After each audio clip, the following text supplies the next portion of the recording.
South Korea and the U.S. have cut short their latest round of talks on sharing the cost of stationing American troops on the Korean Peninsula.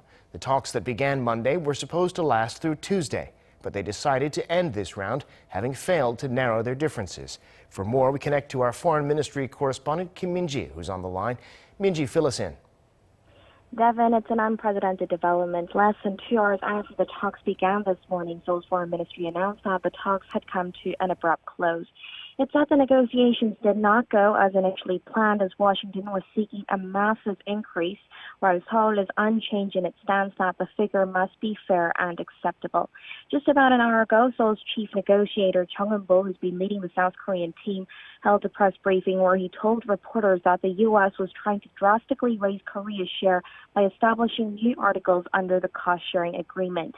He said the Seoul stance is unchanged and the figure must be mutually acceptable and within the framework of the special measures agreement. Jeong added that they will do their best to ensure Seoul shoulders a fair share in a way that it strengthens the alliance. Now, Min-ji, I understand the U.S. side also hastily arranged a press conference earlier today. That's right, Devin. U.S. Chief Negotiator James DeHart said that the proposals put forward by Seoul were not responsive to their request for a fair and equitable burden sharing. Now, he added that the talks were cut short in order to give Seoul some time to reconsider and put forward new proposals that would enable both sides to work towards a mutually acceptable agreement in the spirit of their alliance. Now, he didn't take any questions from the press, but we were told that the U.S. side walked out of the negotiations first.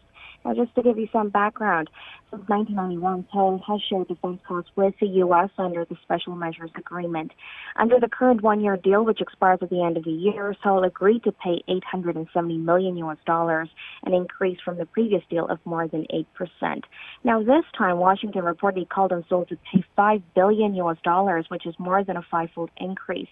While officials in Seoul say that a date has been set for the next round of talks, some readjustments may be needed given what happened today. Mind you, the year-end deadline is approaching, but if the two sides are unable to conclude an agreement, Seoul and Washington did make it possible to extend the current agreement in preparation of a possible lapse. Back to you, Devin. Kim Min-ji, thank you for that.